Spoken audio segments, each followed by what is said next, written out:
नमस्कार, V news में आप सभी दर्शकों का एक बार फिर से स्वागत है। मैं हूं आपके साथ शुभम सोनी। जैसा कि आपको याद करा दें, आगामी 5 साल की जो तैयारियां थीं अब वो पूर्ण हो चुकी हैं। राजनीतिक पर्व कहा जाने वाला चुनावी संघर्ष अब ग्राउंड जीरो की रिपोर्ट के माध्यम से ऐसे लोगों से हम अपने चैनल के माध्यम से रूबरू कराएंगे जिनका वर्चस्व और राजनीतिक सुरक्षा को लेकर के आने वाले समय में एक विधायकी का एक बड़ा सपना उसे साकार करना और आखिरकार इसके प्रयासों के पीछे कितना योगदान होता है उन उम्मीदवारों का।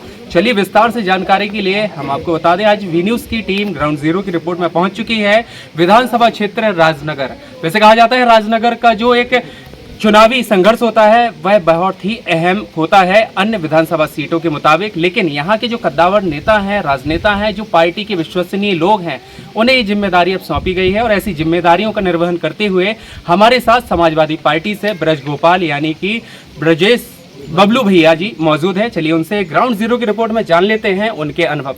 पहले तो आपका बहुत बहुत स्वागत है वी न्यूज़ में। जी हाँ, पहला तो पत्रकार साथियों को मेरा हृदय से धन्यवाद जो आप मेरी खबर क्षेत्र तक पहुंचा रहे हो।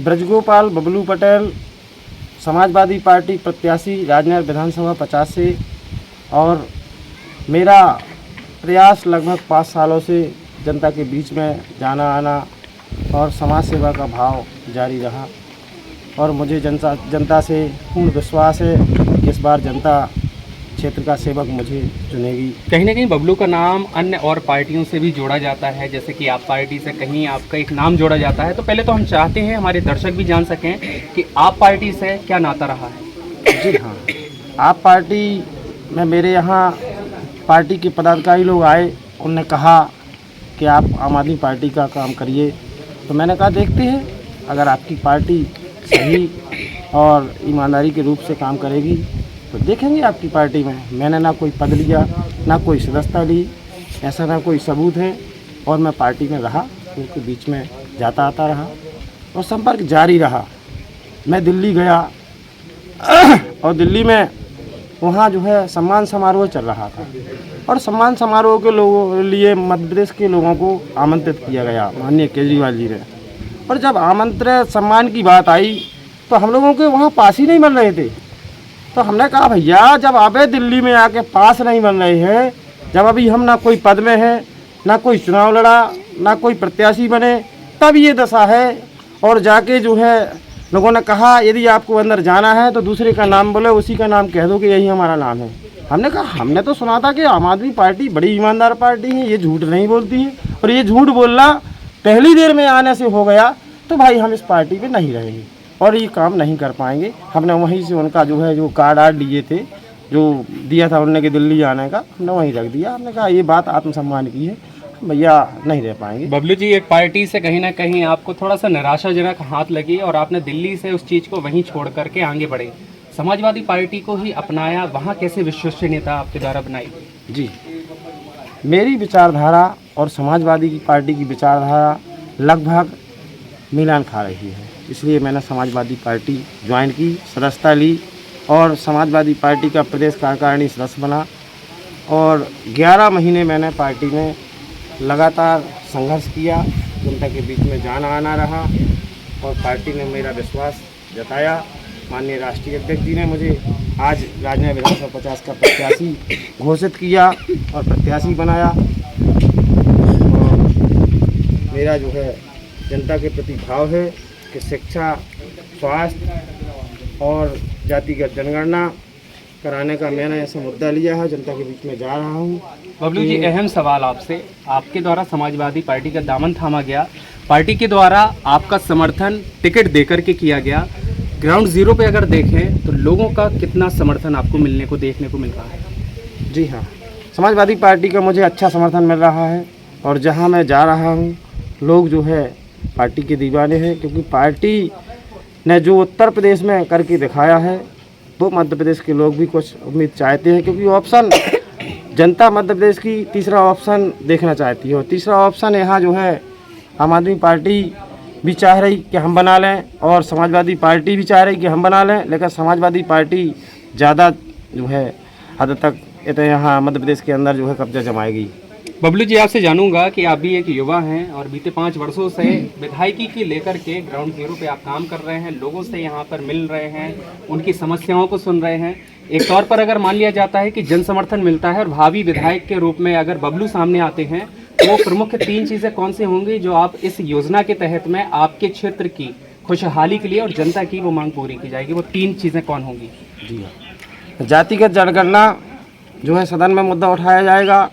और नहीं, वैसे ये चल रहा है, बिहार में भी चला है, लेकिन कहीं ना कहीं उत्तर प्रदेश में इसका बड़ा खामियाजा भुगतना पड़ रहा है। लोग कह रहे हैं जनजातीय जनगणना होनी चाहिए, लेकिन इसका विरोध भी पार्टी के लोग कर रहे हैं। जी हाँ, वो तो विरोध होता रहता है, सपोर्ट होता रहता है, लेकिन हमारा मुद्दा है कि हम जातिगत जनगणना कराएंगे और शिक्षा का सुधार जो है निश्चित रूप से कराएंगे और स्वास्थ्य की सुविधा जो अभी जो है यहाँ अस्पतालों में व्यवस्थाएं गड़बड़ हैं वो व्यवस्थाएं सही कराएंगे।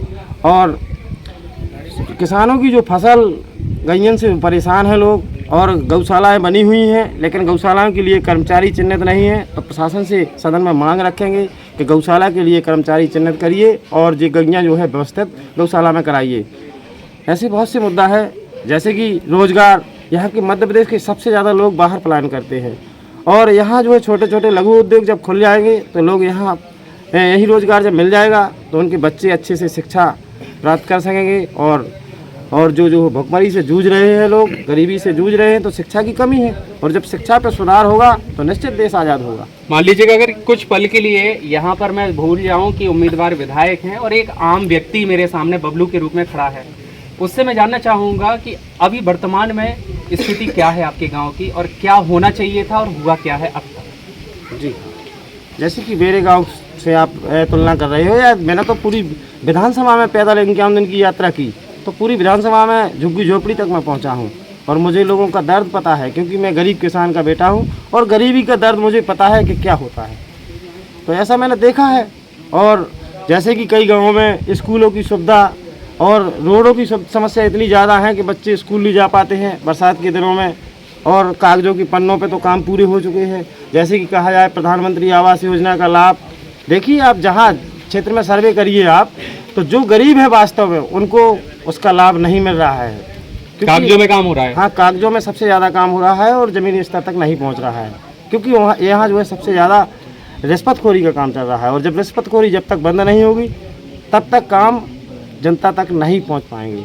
बी न्यूज़ से चर्चा करने के लिए धन्यवाद। दर्शकों, आप सुन पा रहे थे, ये राजनगर क्षेत्र का वह विधानसभा क्षेत्र है जहां पर उम्मीदवारों की अगर होड़ की बात की जाए तो यहाँ हर पार्टी के दिग्गज यहाँ राजनेताओं को उतारा जा रहा है। जमीनी स्तर से काम को लेकर के उनके द्वारा जन समर्थन की मांग को लेकर ग्राउंड जीरो की काम भी किए जा रहे हैं, लेकिन कई ऐसी पार्टियां हैं जिन पर निराशाजनक लोग हैं, तो कहीं कुछ ऐसे भी लोग हैं जिन्हें अपनी ही पार्टी से बैर है। बहरहाल, हमारे साथ आज के इस ग्राउंड जीरो की रिपोर्ट में समाजवादी पार्टी का एक आकर्षक चेहरा, युवा चेहरा हमारे सामने आया है, जो कि बबलू पटेल है। जन आशीर्वाद कितना मिल रहा है, आने वाले समय में विधायकी की कमान किसको मिल रही है, एक बड़े मुद्दे के साथ आपसे फिर होगी मुलाकात। तब तक के लिए फिलहाल इजाजत दीजिएगा। हमारे सहयोगी पवन विदुआ के साथ, शुभम सोनी के साथ खास रिपोर्ट, फिर होती है आपसे मुलाकात। तब तक के लिए नमस्कार।